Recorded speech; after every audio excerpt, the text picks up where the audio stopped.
यह कहानी सिर्फ जंग की नहीं है, बल्कि ऐसे 120 बहादुर जवानों की है जिन्होंने मौत को सीने से लगाया ताकि हम और आप आज आजादी से सांस ले सकें। ये कहानी एक ऐसे मेजर की है जो आखिरी गोली और आखिरी सांस तक लड़े। मेजर शैतान सिंह। 17,000 फीट की ऊंचाई, तापमान -30 डिग्री और सामने थे 6,000 दुश्मन, लेकिन हिंदुस्तान के सिर्फ 120 शेर अपने आखिरी दम तक लड़ने को तैयार थे।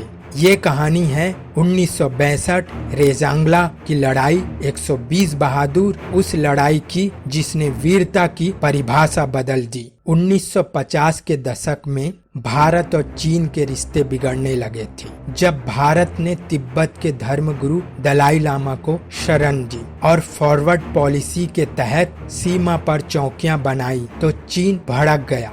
वह दिन था 18 नवंबर 1962। सुबह का वक्त था। लद्दाख के 17,000 फीट ऊंचे रेजांगला पर बर्फीली हवाएं हड्डियां चीर रही थी। चुशुल सेक्टर में तैनात थी 13 कुमाऊं रेजिमेंट की सी कंपनी और उनके सिर्फ 120 जवान। न ही जवानों के पास पर्याप्त हथियार, न ही बर्फ में रहने का ज्यादा अनुभव। बस दिल में एक चीज थी, मातृभूमि के लिए कुछ भी कर गुजरने का जुनून। सुबह के धुंधलके में कुछ हलचल हुई। रोशनी के गोले भारत की ओर बढ़ रहे थे। मेजर शैतान सिंह ने फायरिंग का आदेश दिया, लेकिन थोड़ी देर बाद भारतीय सेना को पता चला कि वो लालटेन थी जिन्हें चीनियों ने याक के गले में बांधकर भेजा था। ये एक चाल थी भारतीय सेना की गोलियां खत्म करवाने की, क्योंकि चीनी सेना पूरी तरह से तैयार थी। ठंड में लड़ने की उन्हें आदत थी और उनके पास पर्याप्त हथियार भी थे, जबकि भारतीय सेना के पास 1000 हथगोले और 300 से 400 राउंड गोलियां और बंदूकें भी ऐसी जो एक बार में एक फायर करती थी, जिन्हें दूसरे वर्ल्ड वार के बाद बेकार घोषित किया गया था। चीन को इस बात की जानकारी पहले से थी। फिर हमला हुआ। चारों ओर से गोलियां, तोपें और मोटरारें।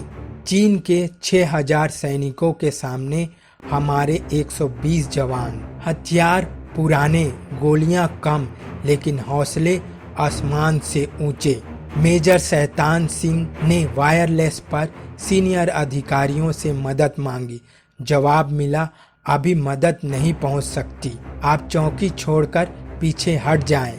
लेकिन मेजर ने कह दिया, पीछे हटना मतलब हार मानना, और हम हार नहीं मानते। उन्होंने अपने साथियों से कहा, अगर कोई पीछे हटना चाहता है तो जा सकता है, पर मैं लड़ूंगा आखिरी सांस तक। जवानों ने कहा, हम भी लड़ेंगे मेजर साहब, आपके साथ मरते दम तक। फिर शुरू हुआ बलिदान का वो अध्याय। एक एक जवान ने 10-10 चीनी सैनिकों से लोहा लिया। गोलियां खत्म हो चुकी थी, लेकिन जज्बा अभी भी जिंदा था। मेजर शैतान सिंह घायल थे। 2 सैनिक उन्हें एक चट्टान के पीछे ले गए। हाथ लहूलुहान थे, लेकिन हिम्मत नहीं टूटी। उन्होंने आदेश दिया, मशीन गन लाओ, ट्रिगर को रस्सी से मेरे पैर से बांध दो, और फिर पैर से गोली चलाने लगे। हाँ, ये वही मेजर थे जो हार मानना नहीं जानते। उन्होंने दोनों जवानों से कहा, सीनियर अफसरों से फिर से संपर्क करो। दोनों सैनिक वहां से चले गए। मेजर वहां लड़ते रहे।